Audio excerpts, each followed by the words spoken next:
শীতের দুপুরে বাড়িতেই বানিয়ে ফেললাম পিকনিকের আমেজ। বানিয়ে ফেললাম গরম গরম চিকেনের ঝোল আর গরম গরম ভাত। সবার প্রথমে মাংসটার মধ্যে আমি একটুখানি গরম তেল মাখিয়ে রেখে দিলাম আধ ঘন্টার মতো। হাতে সময় রইলে অবশ্যই এই কাজটা আগে থেকে করে নেওয়াটা ভালো হবে, কারণ চিকেনের টেস্টটা তাহলে আরও বেড়ে যাবে।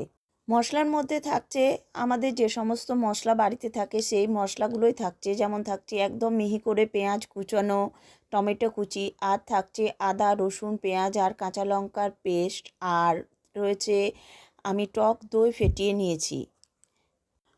থাকছে গোটা গরম মশলা, সেটা আমি প্রথমেই কড়াইয়ে তেল দেওয়ার পরেই দিয়ে দেবো। গোটা গরম মশলার মধ্যে আর একটুখানি যোগ করেছি গোটা জিরে আর শুকনো লঙ্কা। তারপর মশলাটা ভাজা হয়ে গেলে দিয়ে দেবো ওই যে মিহি করে কেটে রাখা পেঁয়াজগুলো। পেঁয়াজটা বেশ হালকা লাল লাল হয়ে এলে দিয়ে দেবো কুচিয়ে রাখা টমেটোটা। তারপর দিয়ে দেবো ওই যে মশলাটা পেস্ট করে রেখেছিলাম, যেটা আদা রসুন পেঁয়াজ কাঁচা লঙ্কার পেস্ট, সেটা দিয়ে দেবো। বেশ খানিকক্ষণ আমরা কষাতে থাকবো। এটার মধ্যে আরও যোগ করব মশলা। সেই মশলাটা আমরা বানিয়ে নিচ্ছি, বাটির মধ্যে জল দিচ্ছি, সেই জলের মধ্যে দিচ্ছি জিরে গুঁড়ো, দিচ্ছি হলুদ গুঁড়ো, দিচ্ছি ঝাল লঙ্কার গুঁড়ো, আর দিচ্ছি কাশ্মীরি লঙ্কার গুঁড়ো, আর দিয়ে দেবো এরপরে সামান্য চিনি, আর যোগ করব মিট মশলা। তারপর পেঁয়াজ রসুন ওই মশলাটা ভাজা হয়ে গেলে দিয়ে দেবো এই বানানো মশলাটা। তারপর সমস্ত মশলা দিয়ে বেশ খানিকক্ষণ কষাতে থাকবো।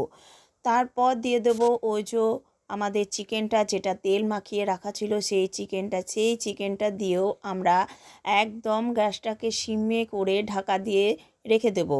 গ্যাসটাকে সিমে করে রাখবো এই কারণে, যতক্ষণ না চিকেনটার মধ্যে থেকে একটু জল বের হচ্ছে ততক্ষণ আমরা গ্যাসটা সিমে রাখবো। আমরা যেহেতু নুন দিচ্ছি না, নুনটা আমি পরে দেব। আর পেঁয়াজ আর টমেটোটা ভাজার সময় একটুখানি টমেটোটা গলানোর জন্য আমি নুন দিয়েছি। তারপর বেশ খানিকক্ষণ ঢেকে রেখে রান্না করব যতক্ষণ না চিকেনটার থেকে জল বের হচ্ছে। তারপর জল বের হয়ে গেলে বেশ খানিকক্ষণ আমরা কষিয়ে নেব। তারপর দিয়ে দেবো মিট মশলাটা, যেটা বাটিতে গুলে রেখেছিলাম, দিয়ে দেবো ফেটিয়ে রাখা টক দই, দিয়ে দিচ্ছি অবশ্যই পরিমাণ মতো চিনি। এই সমস্ত মশলাগুলো দিয়ে আরও বেশ খানিকক্ষণ কষাতে থাকবো। তারও আগে দিয়ে দিচ্ছি দইটার আগে দিয়ে দিচ্ছি আমি গরম মশলার গুঁড়ো। গরম মশলাটা ওই সমস্ত বাটির গোলা মশলার সঙ্গেও দেওয়া যেতে পারে, তাতে কিন্তু টেস্টের হেরফের কিচ্ছু হবে না। তারপর এই সমস্ত মশলা দিয়ে আমি বেশ খানিকক্ষণ কষিয়ে নেব।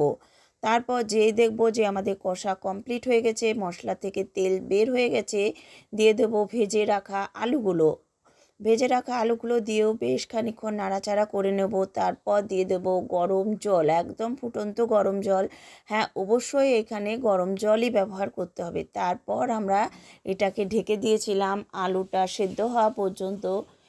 এরও খানিকক্ষণ পরে খুলে দেখছি যে একদম আমার রান্না কমপ্লিট।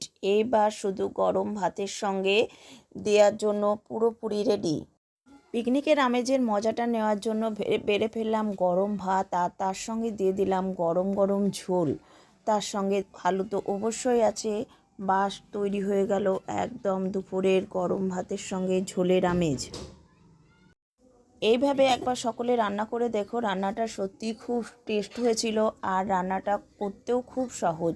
সকলকে অনেক অনেক ধন্যবাদ পাশে থাকার জন্য। পুরনো বন্ধুরা অবশ্যই পাশে থাকো, নতুন বন্ধুরা সাবস্ক্রাইব করে পাশে থাকো। সকলকে অনেক অনেক ধন্যবাদ।